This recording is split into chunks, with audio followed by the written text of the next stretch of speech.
Amit and I are going to talk about vCenter 5.0. We are product managers in the cloud infrastructure team, are responsible for various parts of vCenter. Amit looks after all of the GUI, the UI part. I handle the VC scale issues, multiple customers with multiple vCenters. I also look at our security and compliance and some of that part. So, can't hear me? No. Okay, increase. Is this better? No? Okay. All right. Thanks. Yeah. So before we start, given that there are so many folks in the room, which is great, if you could have let's have all the questions after the talk is over. It takes about 40 minutes for this talk, and then we can have 20 minutes of questions. And one other thing, if you have any questions about VRAM, this wouldn't be the right place to ask because I really don't know much about it. So when we last talked, last year when 4.01 was introduced, we had kind of introduced a bunch of features both in vSphere and vCenter that kind of set the gold standard in virtualization. And you were able to offer a notion of quality of service for storage and networking. Because of improved power management, you could kind of offer cost savings in your virtual environment. There was features that helped you reduce downtime. You could boot from SAN. There was failover clustering, concurrent data recovery. And we had made scalability improvements, supporting 10,000 VMs per, that's vCenter. The vMotion speed had also increased. But, a lot has happened in the last 2 years. And everybody's talking about, cloud and cloud scale. And what does that exactly mean? So depending on who you ask, it means, different things. So a few things most people tend to agree, which is, the perception of the time it takes to get a virtual machine from the time you ask for it has come down drastically. So if you, as a line of business developer, wants a VM, and within your organization it took you weeks or even months to get one, today you could potentially take your credit card and go to a public cloud provider to get that VM very quickly. So if you are an administrator who has to fulfill the need for a VM and you cannot do it in a very short time, then you become part of a problem as opposed to the solution. Right. The second thing is your business has grown. People talk about cloud and elasticity. Essentially, everything that's elastic needs to be backed by some physical infrastructure for it to be elastic. So, your infrastructure needs have grown, and so you need to scale up sometimes very fast. The third thing that most people tend to agree on is the notion of SLAs, that not all your workloads are equal. Your Oracle, SQL Server, Exchange workloads are much more important than possibly your test dev workload. So you should be able to not only configure SLAs, be able to enforce them, monitor them, make sure these SLAs stand the test of time. So all of these things, kind of have happened over the last 2 years. So depending on who you are in the data center, you have a different perspective, a different set of needs. So if you are the CIO, you want to maybe build a private cloud. Maybe you think that you really can drive efficiencies, or maybe because your CEO said go build a private cloud. You want more accountability, agility.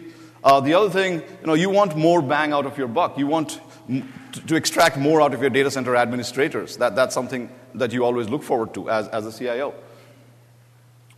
If you are a data center architect, the CIO just told you to go build a cloud. Now, what are the kind of things you're looking for? You have to design this whole thing, so you're looking for the right set of interfaces that helps you reduce the amount of code you have to put in. So you also need to architect for the future, to look at the increasing demand, availability, scalability, and all that stuff. You also need to architect for the different SLAs that'll come up from your lines of businesses. If you are the administrator, well, all of a sudden you're supposed to guarantee all of these SLAs. So and then you're expected to do more with each passing day. Remember, the CIO said he wants to achieve Google scale. So you are the person who's going to deliver him that. So yesterday, if you were managing 1,000 VMs, tomorrow you're going to manage 10,000 VMs.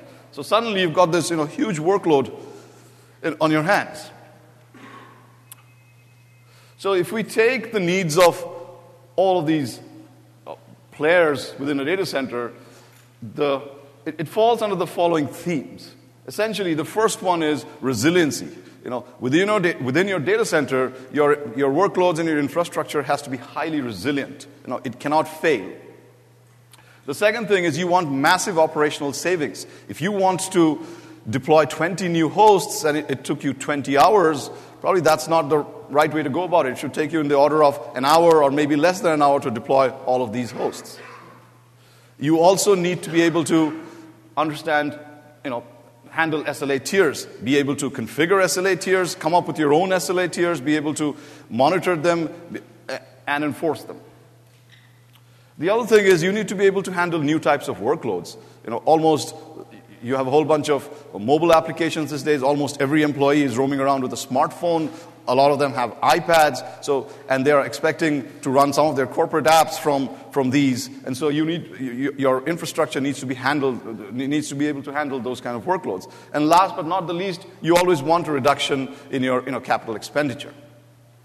So it is in these contexts that we kind of introduced vSphere 5.0 in general and vCenter 5.0. In what we say in the journey towards IT as a service, vCenter 5.0 provides a set of features that lets you go to the next step, which is offer a cloud, whether within the enterprise or as a service provider, that not only meets your business needs, but is also agile and does the right things that people expect from a cloud.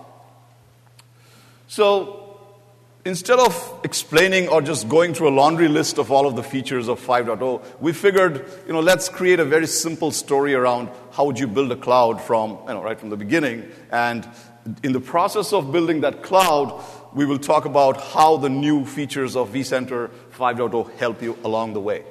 So, because it's a slightly contrived story, the first thing you need to do is obviously deploy a vCenter because you're going to use that to kind of do the rest of your work. So let's see, we will talk about how vCenter 5.0 helps there. The second thing is, once you've deployed vCenter, you want to be able to deploy a large number of hosts very quickly. We'll talk about that. Then you want to set up your storage, your networking. Now it's time to deploy your applications. And then we'll talk about, now you've deployed your applications. We were not sure whether we should bring availability before the one, but at least we'll talk about, you've deployed your applications and then you'll configure availability. So let's look at, this deploying a vCenter and what's new there. Well, 5.0, we introduced the vCenter Server Appliance. Essentially, it's vCenter running on SUSE Linux. So a few things it does. Given that it's an appliance, it simplifies patching, it simplifies deployment. I mean, you could all you need to do is import an OVF, and then within 10 minutes, you essentially have a vCenter running. It also streamlines patching and upgrades. And the fact that it runs on Linux obviates the need to buy an additional Windows license. Maybe you don't care about that because you have a site-wide license and you can use as many Windows instances as you want, but maybe you do care about it. So we've had a lot of customers who are completely Linux shops and who needed to use Windows just to deploy vCenter. So let's dig a little deeper into the Server Appliance. So as I said, it's a 64-bit application running on SUSE Linux version 11. It also comes with a built-in enterprise database. So right now, that database is DB2. The thing with that is, with that embedded database, you can support 5 hosts and 50 VMs per host. Now, if you want to use the server appliance and you have a much larger number of hosts and VMs to manage, you could do one of two things. You could connect it to your external database. And today, out of the box, it supports Oracle. SQL Server is not yet supported. That's something we plan to add very soon because we've had quite a few customers telling us about that. So the other thing is, once you set it up, all you need to do is point a browser to it and you configure it. It's also connected to Active Directory, so your corporate, you can log into it with your corporate identity.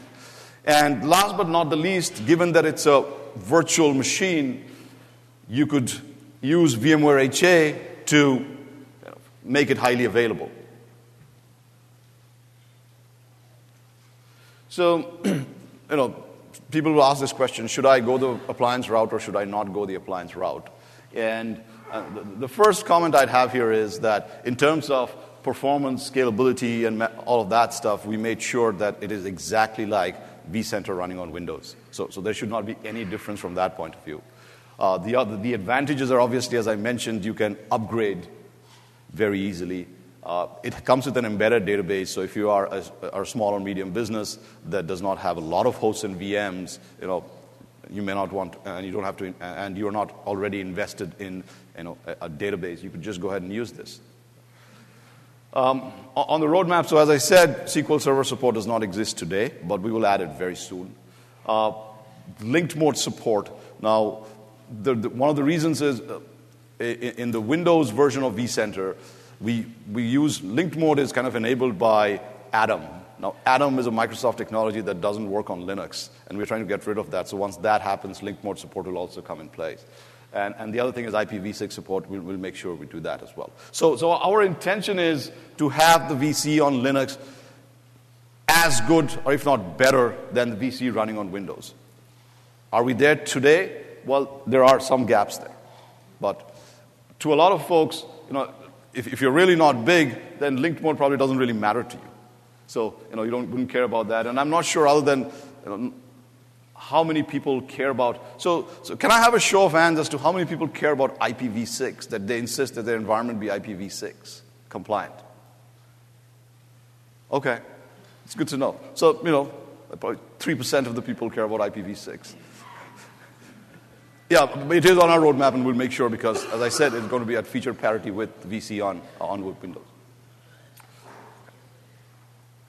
Okay, so now that we've set up a vCenter fairly quickly, let's go ahead and deploy some hosts. So, as I said, if you are, there are multiple scenarios, right? You're starting a new cloud, and you have to kind of virtualize, let's say, a lot of your workloads, and you need to bring up 20 to 30 hosts, or it might be a situation where your infrastructure is already virtualized, and there's been a sudden spike in growth, and you need to add additional hosts to provide, the virtualization infrastructure environment. So it is in this context that we introduced the auto-deploy feature. It allows you to rapidly deploy hosts, especially if all these hosts are supposed to look and feel the same, have the same configuration. It is very simple to deploy a very large number of hosts very quickly. You could reduce the time of deployment of 20 hosts from, say, 20 hours to literally 20 to 30 minutes. And using the same technology, you can also do very fast patching. So we'll just kind of demo how this thing works, a pictorial representation. So let's say you have an empty, a piece of x86 hardware. So you have an image, an ESXi image that you'd like to install. So once you've installed that image, you essentially have a vSphere hypervisor. Now you configure that to your needs. Let's say you're very security conscious and you want to disable SSH, things like that. So you configure this to your needs, and based on that, you kind of create a profile of that ESXi host. Okay. Now, you can save that profile, and that's your host profile. So now, using a combination of the image profile and the host profile, you essentially have another vSphere instance that looks and feels exactly like the first one. So you can do that to a third one, and a fourth one, and a fifth one, maybe 20 more. So you just create, have an image profile and a host profile and deploy it across as many hosts as you want. So the next thing is, setting up storage.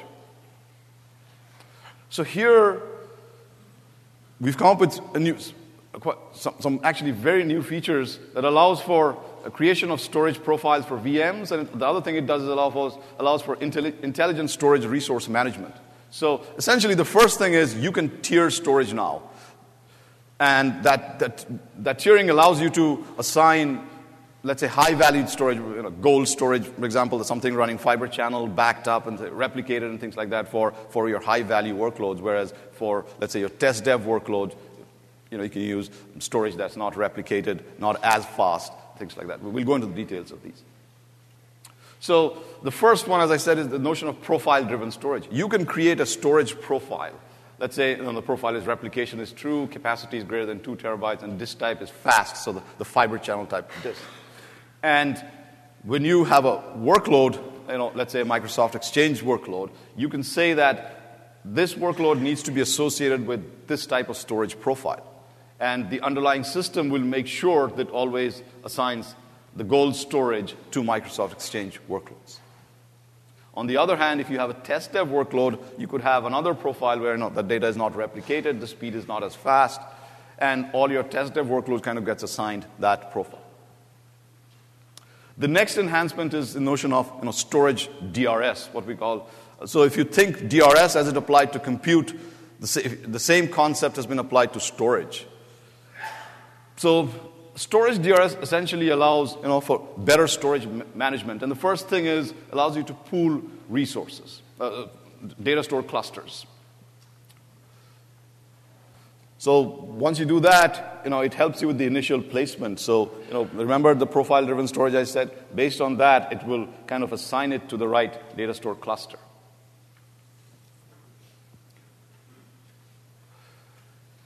It also takes care of out-of-space avoidance and I/O load balancing. So for example, if one data store in that cluster gets overloaded, you have storage VMotion happens to other data stores in the cluster. And the workloads move, and now it's back to normal. The other thing you can do is virtual disk affinity. So if you have two virtual disks and you insist that they should either be together or they should always be apart, you can kind of enforce that rule as well. So whenever it moves together. And the other feature is if a data store starts malfunctioning, then you have the notion of, you can put it in maintenance mode, where all of the storage from there will go to empty or ones that have space. And then, essentially, just like you put a host in maintenance mode and all the VMs can vMotion over to a healthy host. The same thing for data. And the last thing is you can add another data store and have VMDKs kind of move to that one. So as you can see with storage DRS, essentially all the things that you can do with compute and DRS, you can do with storage now. The last new feature with regard to storage is support for NFS in vSphere 5.0. Essentially, storage IO control did not support NFS up until now. So if your VMFS is backed up in an NFS storage, then you could get the storage IO control there as well. So if you have an online store or Microsoft Exchange, and you want that to take bulk of the IO bandwidth, you could, using storage IO control, you can make sure that happens, and a data mining application that can possibly run, every once in a while, get access to data. You can control that as well. So you can control the width of the pipe, your storage pipe, by storage IO control, and now it works with NFS as well. So Amit is going to come talk about networking and take us through the rest of this process of building a cloud.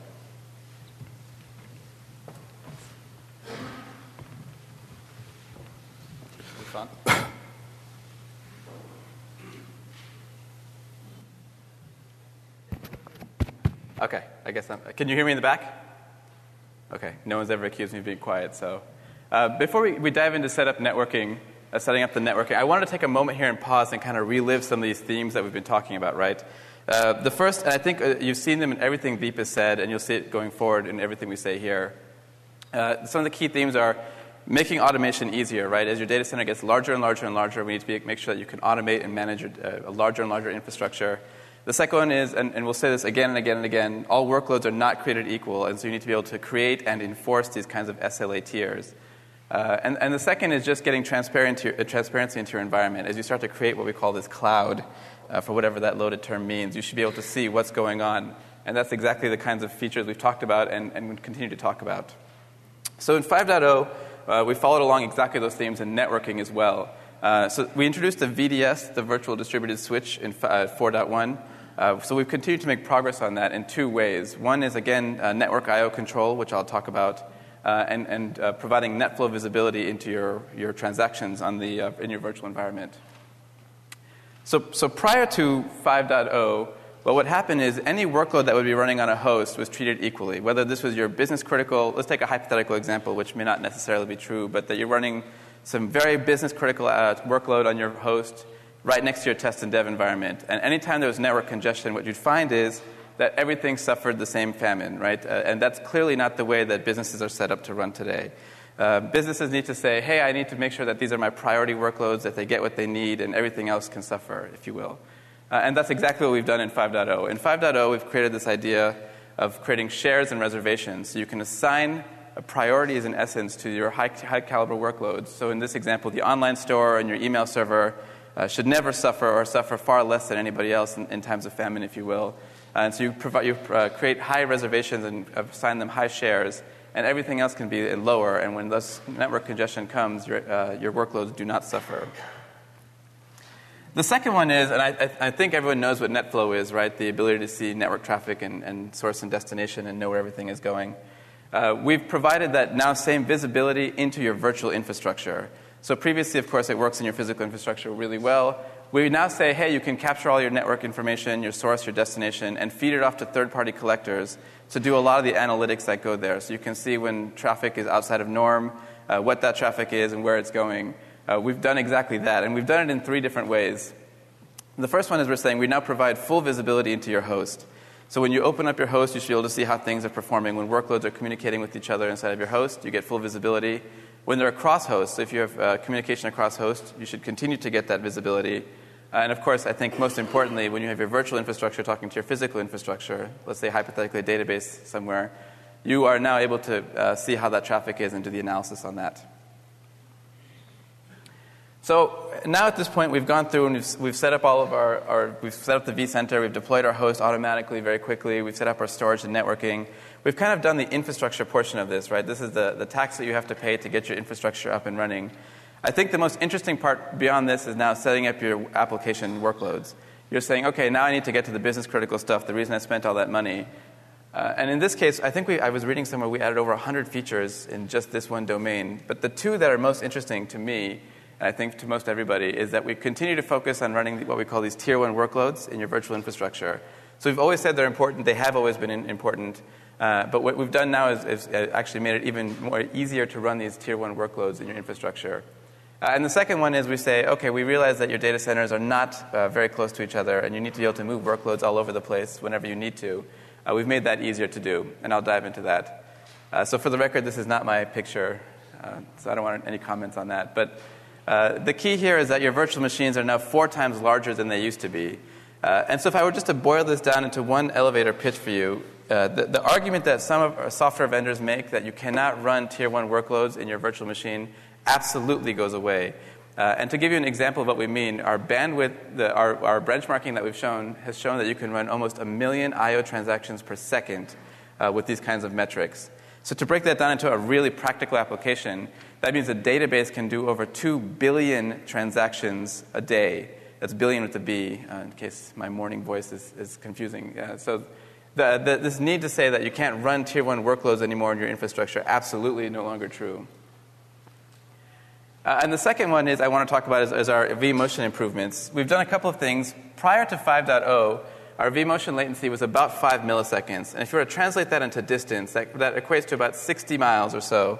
So that means that if you're running a workload in your New York City data center, you could approximately move it to a data center in New Jersey. That's great for some, but it really isn't practical for those who have data centers spread out all across the country. So in my cheesy example here, I'll tell you what we did in 5.0. In 5.0, we've increased that latency to about 10 milliseconds, which equates to about 200 to 250 miles distance. So if, let's say, hypothetically, there is a hurricane coming down into Virginia, you can vMotion your traffic off to New Jersey, where it will hypothetically be safe for a few more hours. I realize in this example that's not any safer, but I will fix that for later discussions.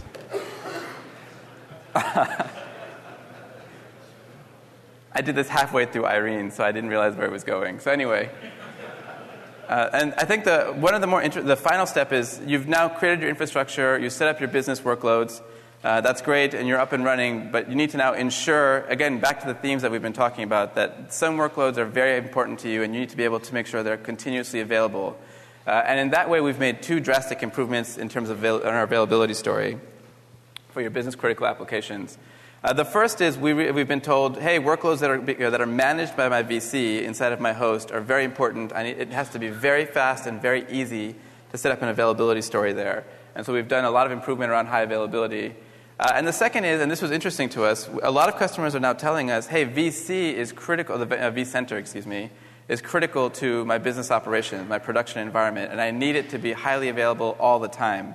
And so we've made a lot of improvements with our Heartbeat product in that domain, so that your vCenter is a very enterprise-ready thing. I probably can fly through the slide really quickly, but for those who are unaware of what high availability is saying that there's lots of points of failure that could potentially exist. Your host, your VM, your OS. Anytime something goes down, you should be able to prioritize what these critical workloads are and then be able to move them to another host and be up and running very quickly. And, of course, in order of priority. So with that little disclaimer, I just wanted to focus on some of the things we've done with high availability. So the main focus in 5.0 was around architectural improvement. This means a couple of things. This means that the system has to be more reliable. The uptime is far better this time. Setting it up is much easier. So where it used to take, I've heard the new number from our product manager on this is something like 10 minutes to set up high availability in most cases. And of course, the size of the clusters that we support are much, much larger. We can get that information to you. And so what this really boils down to is that we've improved our alerts and alarms. We've been told that, hey, these were kind of cryptic to me. I didn't really understand what this meant. Or they'd get lost in just a barrage of huge amounts of notifications. We've improved that. We've also integrated with syslog. And we've just in general fixed how we integrate and work with and being able to isolate where problems are occurring. The second one that I was talking about was your vCenter availability. So this is really the concept that says, hey, my vCenter is business critical. I need to be able to make sure that it's always available. My backup is running. So we've made 3 key improvements in this one. The first is you can now, for those of you who've used the product, you can now manage your primary and your secondary node together. So as you well know, your primary node is the VC that you use. Whenever you wanted to make changes, you'd have to go to your secondary one and make those changes separately. You can now do that simultaneously. So we've given you visibility into both of those things. This is good for things like patching and making sure everything is up and running. The second one is people are saying, hey, my vCenter is critical. I have to set it up in one window and then go to another window and actually use everything. We've solved that problem. We've really moved, and you'll see this as a theme and throughout the rest of this presentation, what we call single pane of glass. It should be very easy to go and manage your VC, manage the workloads running on your VC all in one place and very consistently. And finally, we've broadened platform support. So, of course, vCenter 5 is now supported, as well as View Composer 5 and SQL Server 2008 R2. So there's a big platform broadening that happened there as well.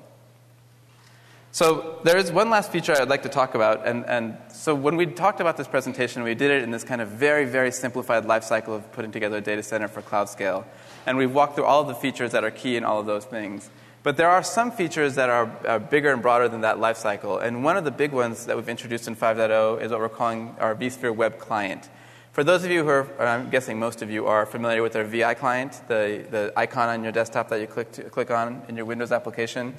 That still exists in 5.0. It's still your primary go-to to solve all of your problems. What you're seeing here is an introduction of a web client that focuses initially on VM use cases. So if you have a VM operator, somebody who needs to do consistent VM management, or someone who just wants to monitor the environment, the web client is an excellent way to start learning that. And of course, as we move forward, you'll see that the web client takes broader precedence as we go forward. So the question that often comes up is, why web client? Why did you change what works? I like my VI client. It's slow, but it's okay. It works. And there are 4 or 5 key reasons that we've made the changes. The first is scalability. The number of objects, when we say objects, we mean VMs and clusters and hosts that people are managing in their data center has exploded. And managing that within the traditional VI client that you're all used to is absolutely going out the window. And so you'll see, I have a couple of screenshots we can show of how managing that is easier. Scalability also refers to the number of concurrent sessions. So I've talking to a couple of customers a week ago, and they said, hey, 3 years ago we had 5 VI admins. Today we have 55 VI admins, and that's a pretty small number. What they're saying is that, hey, my network guy now needs full access, my storage guy needs full access, my security person needs full access. These are just a number of concurrent sessions that are hitting the server that have increased, and we need to make sure that we can scale and manage very well all these things. And actually, to give you an example, I was talking to one customer in government who said he has 1,000 concurrent sessions that were going on, and so we need to make sure that we can scale to those kinds of limits. The other one is, and I touched on this previously, the common UI. You'll see a theme that starts with 5.0. I think Paul Moritz announced it kind of yesterday with this suite. But you'll see it really being pushed forward for the next few years, this idea of single pane of glass, and everything should look alike, act alike, be consistent and easy to use, and we really touched on that. And to that point, extensibility was a huge point in which we were focused on here. So we're saying not only should all VMware solutions look and act and behave alike, when you go into a client, you shouldn't be able to tell organizational boundaries by the way things worked. So if you wanted to use SRM, VC, and View, for example, or a VDI client, it should all flow consistently together. And we also have a realization, as good as we think we are, we know we don't solve all of those problems, and partners definitely fill gaps for us. Partners also should be able to plug in and work alongside us. It should be intuitive. It should continue to look and act exactly like we do. So your storage vendors, your server vendors, when you click on a host, you should just be able to see their actions as easily as you see any VMware actions. And a surprising number of large customers are starting to build their own plugins for their junior administrators. We're finding that they should be able to plug in just as seamlessly. And then I think one of the other key ones, to just quickly go through these, are platform independence. For people who are Linux shops, and I've met a lot of you, you get very angry at me when I come to meet you, and you say, why do I have to run a Windows machine to use the client? We've gotten rid of that. If you have a browser that works, you can now use our client, the web client. And I think finally the big one here is upgrade. I was talking to a pharmaceutical who said he had 250 clients distributed throughout the environment, and anytime he needs to upgrade his VC, he has to go through all 250 machines to upgrade that. I don't need to sell you on the value of web tier technology, right? But you inherit the web architecture kind of value when you say, I can upgrade my server, and everybody now has the new client. So it's that simple. And the final one is not really a theme, but it is something I want to touch on, and it's something I hear very often around the web client. And that is that there were some non-starters we had that we had to have successfully before we would introduce the web client. One is performance. Performance had to be as good and, frankly, better than the VI client. So for those of you who use a VI client, I've heard from many of you who have something called the white screen of death. You click on an object, and then you can go to lunch and come back 10 minutes later or an hour later, and it's still rendering all the objects. That problem has to go away. Your login time has to go away. You can't wait 10 minutes to log in. We've gotten rid of all of those problems. And the other key here is that we're not looking at a Web 2.0 kind of paradigm, right? This is not a Facebook app, and we're aware of that. This has to be an administrative tool that looks and feels like an administrator tool. So think of this as a rich internet application, not some kind of Web 2.0 application. And so just a quick few screenshots here. For those of you who use a VI client, this shouldn't look drastically different, right? You still continue to have your 3 panes of information, your inventory tree on one side, your summary and information in the middle, your management pane, and then your status bar here on the right-hand side. So you can still manage your infrastructure as you're familiar with. Your monitoring information is still there. You can still use it as an ops tool, not as a complete ops tool, but to manage your infrastructure, you can see all the information. And I just wanted to quickly touch on one last thing before we move off this topic. We talk about cloud scale. What's happened, and Deep spoke about it, and you see it as a theme here, that the cloud is, your data center has just exploded, and you have so much information to manage, it's actually quite overwhelming. The key goal of the client has to be to abstract a lot of that complexity away so that you see only what you need to see, and when you need to dive into it, you can dive into the details later, wherever you feel you need to. So an example of that here is, you can see when you click on a host, you have 107 virtual machines. Most administrators tell us, I don't need to see all 107 machines, I just need to be updated how many are there. And if something is wrong, if one of the VMs is not great, surface that here too. But don't force me to have to sit there and wait for everything to render in that inventory tree. And those are the kinds of problems we'll see, and that's where you see a lot of the performance improvements. And of course, if you want to dive in and see that, you can certainly do that. So before we take questions, I think we have a few minutes for questions, I just wanted to touch on a few things. Listening, just to summarize what we've been talking about, listening to Paul's speech yesterday actually made me feel pretty good. I don't know if this is the horse leading the cart or the cart leading the horse, but we actually ended up stealing most of his themes without realizing we were stealing his themes, right? And everything we've touched on in VC5 is exactly around that. VC5's goals have been to make sure that your workloads are resilient. You need to make sure that they're available, they're scalable. We understand that I was actually, just to give you a perfect example around operational savings, I was talking to one company maybe 6 months ago who said, my typical data center administrator today manages 1,000 VMs. By the end of 2011, they need to manage 8,000 VMs without growing the number of staff I have. So those are the kinds of scale growth that we're talking about that VC needs to be able to manage. The third is, and I've said it before, and I'll say it, and we'll say it 100 times later, all workloads are not created equal. Some workloads are just more important than others, and you have to be able to enforce and manage all of that. I think Deep talked about new workloads. Those are new workloads that your end users are bringing to you, that your developers are bringing to you, or that your paradigm of viewing it is, right? You need to be able to see things in your mobile apps and your iPads and your Android tablets. And of course, reducing CapEx is always a theme. So that's kind of the high-level overview of VC5.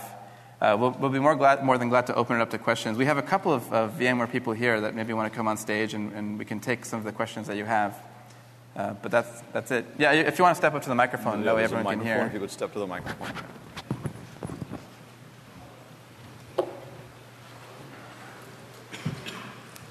Hello.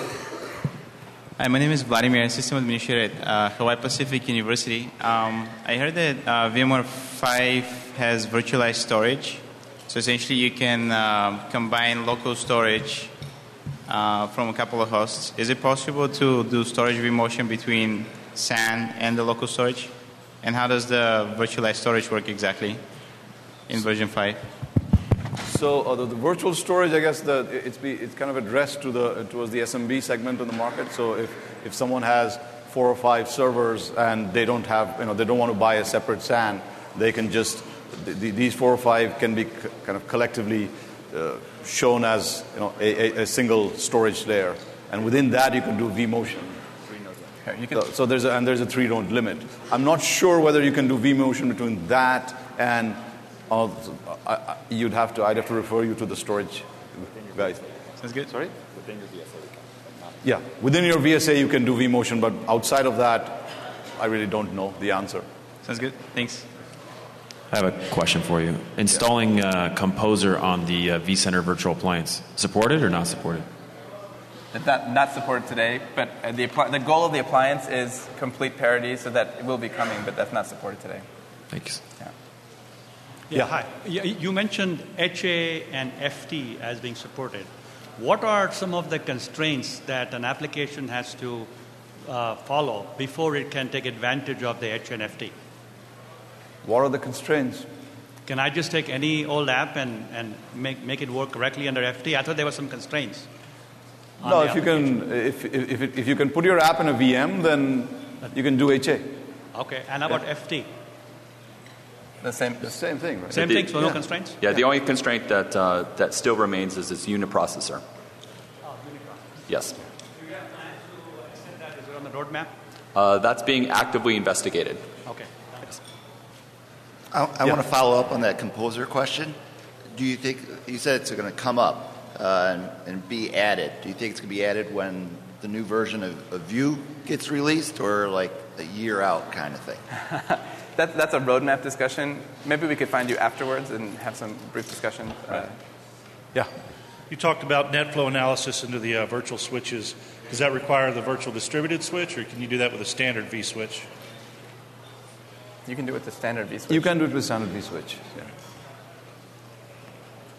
Yeah.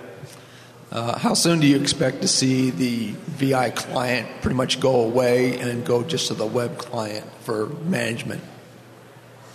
So the problem here is, we have a set of customers who've said that give us some time to kind of, because it's a UI thing for us to kind of move our mind completely to the VI client. So I think. But maybe I can answer your question slightly differently. There will be a period of time where they coexist. I don't know. Maybe we can talk later offline. I can give you some more detail. There will be a period of time where they coexist. I'm anxious to get to the full web version, so I'd be more inclined to leave the past behind. Okay. That's coming very soon then. So that we can help you with right away. Very good. Yes. Does auto-deploy host profiles require Enterprise Plus? So I didn't hear you. Do you need Enterprise Plus licensing to use auto-deploy? That's correct. You do still? Yes. Now, you mentioned 10K VMs is the maximum limit of vCenter. In 4.1, you were supported 10K VMs plus 5K VMs that were powered down. Is that still the case? Yes, yeah. 10K powered on and 15K total. Again, do you have plans to extend that or actively investigate it? Yeah, scalability is always a topic we're always pushing for over time. Okay. So I can't give you numbers, but you can always look forward to things moving forward. Okay, thank you. Are the disk limitations gone now, the 2 terabyte limitation? It's 64 terabytes now. On VMDKs, you could only have a 2 terabyte LAN. Yeah, it's 64 now. It is? But let's, can you give your email address? We'll find it and send it to you. I think it's 64 because somebody asked the same question yesterday, and Justin was there.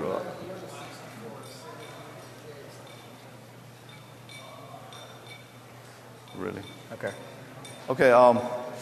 Yeah, I'm not completely sure on that, so I don't want to. Yeah. Let's not give you misinformation. Yeah, we don't want to. So maybe if you give your email address, I can get the answer from the right guys and send it to you. Just why don't you hold it? Yeah, for limits of that sort, we have a document called the Configuration Maximums document, which you can just Google for. And there's a new version 5.0 published, and all of the maximums are what you can find in there. Yeah. With the Linux version of vCenter, are you going to be supporting Postgres for the database? So you're not the first person to ask that question. Lots of people have been asking, so we're kind of thinking about that. We will, if it happens, we'll definitely we'll talk about it. So yeah, it is in our mind. We're thinking about it.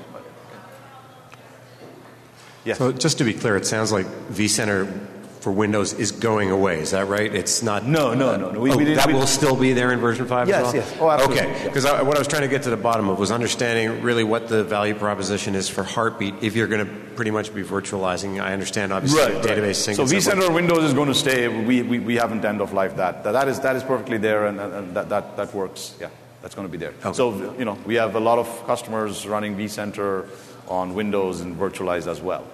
All right. We're continuing that down the road. I have two questions about the KVM console in the new web client. The first question is, does one still need a plugin for the KVM console, and what platforms does the plugin support? And the second question is, does the browser still need to be able to have a direct connection to each of the ESX hosts that it wants to open a KVM console to? Because that was the case in the virtual client 4.1. So I can answer, the answer to your first question, which was, do you need plugins and do plugins support? The answer is yes, but the goal is when this becomes a full client to have all those plugins available. And the plugin is available for just Windows, or does it support other platforms? Well, it'll be available on all platforms for the direct-to-host. Okay. Yeah. And their second question was... The second question was, when you open a KVM console to a VM, you need to be able to make a direct network connection from the browser or from the plugin to the ESX host where this VM resides. Is that still the case, or can you tunnel it through the virtual center host? Today, I believe I think it's more and more tunneling through virtual center. That's the general exact direction. Answer I would not like to tell you, if it's not true. But from what I heard, all of these things, we are trying to make the ESX, less and less direct interaction with ESX. So that means you go through virtual center, and if that means the tunneling is through, that probably means that. But I can't tell you exactly. We'll have to find that. If we get your email, I can tell you that.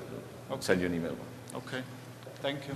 Hi. In the next version of Virtual Center, is NFS traffic, is that fully viewable within Virtual Center? The NFS? NFS traffic. NFS traffic? Yes. Not that I know of. Okay, it's still, within Virtual Center, you still can't go to statistics and see the NFS traffic between your hosts and your VMs. I don't know the answer. Maybe you can, but I don't know the answer. Okay. Yeah. Okay. There is a storage session. If you could go to that one, they'll surely be able to answer that. Thank you. Yeah. Hi, Alok Guha from Vizsla. A question on storage support in vCenter. So 2 parts. One, when you showed that we are setting up those clusters, those data store clusters, you showed a way of supporting tiers. How are you specifying the tiers? You said capacity, but I didn't say anything about performance. So you showed gold, silver, bronze. Right. I mean, I could have tier 2 storage with high capacity. Where do you specify a tier 1? So when you define the tier as an administrator, that's where you set up all of these parameters that defines a tier. So it's totally subjective to the admin who sets it up? That's right. Yes. So what happens is, we have an interface. Right. I guess it's called VASA. Yep. And all storage vendors implement that interface. But essentially that allows you to the administrator to create a profile that defines a tier. So vCenter doesn't initiate or support the VASA? How does it work? I actually sat through Satyam Vagani's talk yesterday, as well as the SDRS. I'm trying to see how that gets instantiated vCenter inside is the this. conduit through which the administrator manipulates storage. So does this launch VASA then, or where does that get This started? calls that, yes. Okay, same question then, related question on SDRS. Where is that initiated? Again, I from mean, you vCenter. showed SIOCTL, right? Yeah. That's already implicit in the network level. How does it interact with SDRS? Through the vCenter. Through So they are totally running orthogonally, or do they work together? Which one? The SIOCTL at the network level, from the VM down to the storage, to the data store, and the network. You mean the profile-driven storage? That one? So there are two parts that I'm trying to figure out in performance. One, there is SIOCTL, right? There is SIOCTL. I can allocate different priorities. Yeah, the storage IO control. How does that interact with SDRS? I don't know the answer really. But do you see my question? I'm a little confused because there are different approaches to managing the IO control. The IO control is used so when you create the tier, your IO control is one of the factors that is used to set that tier. Okay, and then how does the tier and storage DRS uses the tiering. So it's like IO control tier, then the storage DRS. One uses the other. And not according to the algorithms that Gulati and others are using it. How do I verify that? I need to So there is a session I think we have. So if you I actually attended DRS yesterday. You attended the 1823? Storage DRS. Okay. Yes. So I think the answer we should get you in touch with. Because they didn't mention SIOCTL, so I'm trying to figure out how they interact. So maybe we should take your email and kind of get you in touch with the right people. Is Gulati here? Yeah. I don't know who's Gulati. All right, I'll take it offline. Okay, thank you. Yeah. The performance of the actual console when you're consoling into a VM server, has that gotten better in 5, or is that pretty much the same as it's always been? And then the follow-up with that is that obviously we know from the View platform with the PC over IP that you obviously have the ability, to basically do that very, very well.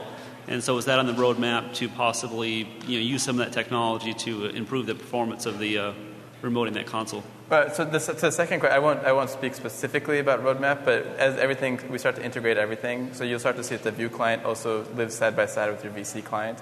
Okay. In the single pane of glass. We start to share the technology, and we do best of breed in that case. Okay. So right now it's basically the same on 4.1 as it is on 5, performance-wise? Exactly, yes. Okay. But that changes going forward. Okay.